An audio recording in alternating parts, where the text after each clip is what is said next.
এখন আমি প্রজেক্ট থেকে হিস্টোরি ফ্রেগমেন্টটি ওপেন করে নেব। তারপর সাইড বারটি মিনিমাইজ করে দিচ্ছি।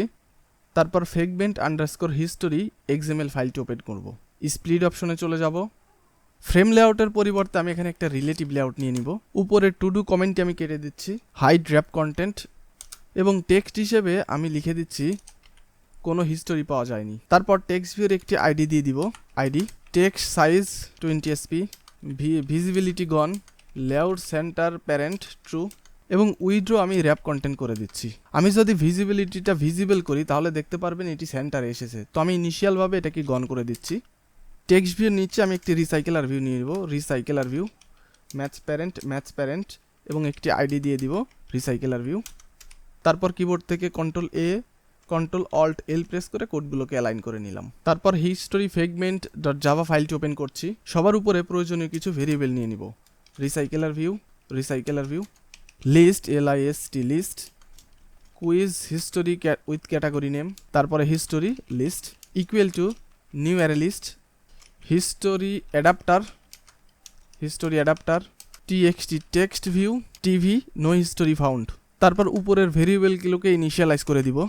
রিসাইকেলার view equal to my view dot find view by ID R dot ID dot recycler view.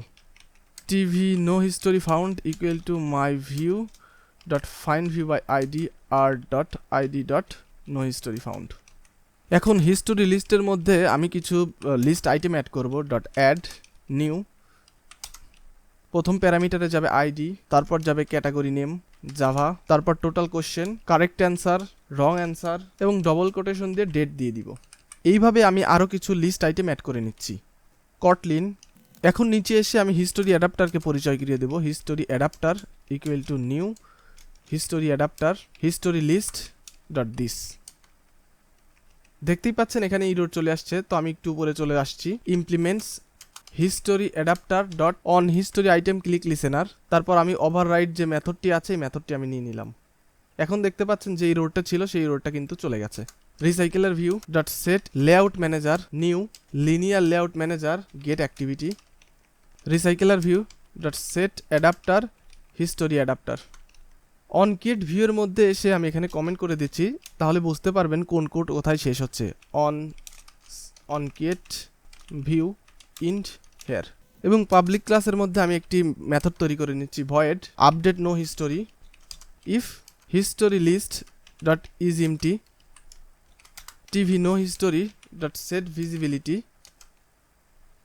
View visible else TV no history dot set visibility view dot gone. তারপর on kit ভিউয়ের মধ্যে আমি এটাকে call করে দিব update no history. তারপর Ctrl+A press করে সব কোড সিলেক্ট করব, Ctrl+Alt+L প্রেস করে আমি কোডগুলোকে অ্যালাইন করে নেব। অন ডিলিট ক্লিকের মধ্যে আমি একটি টোস্ট শো করে দিচ্ছি, তাহলে যখন ক্লিক করা হবে তখন বুঝতে পারবেন যে এখানে একটি টোস্ট শো করছে। DELET ডিলিট CALL কল্ড, এবং প্রথমে এসে আমি এখানে গেট অ্যাক্টিভিটি লিখে দিচ্ছি। এখন চলুন অ্যাপ্লিকেশনটাকে রান করে দেখি যে আমাদের হিস্টোরিগুলো, যে ডামি ডাটাগুলো আমি লিস্টে অ্যাড করেছি এই লিস্টের আইটেমগুলো শো করছে কিনা। দেখতেই পাচ্ছেন আমাদের অ্যাপ্লিকেশনটা কিন্তু ওপেন হচ্ছে। আমি যদি এখন ড্রাওয়ার মেনুতে ক্লিক করি এবং হিস্টোরি ফ্রেগমেন্টের মধ্যে যাই তাহলে দেখতে পাচ্ছেন আমি যে ডামি ডাটাগুলো দিয়েছিলাম সেই ডামি ডাটা সহ আমাদের লিস্টের আইটেমগুলো কিন্তু এখানে শো করছে, এবং ডিলিট আইকনে ক্লিক করলে এবং একটি টোস্ট কিন্তু শো হচ্ছে।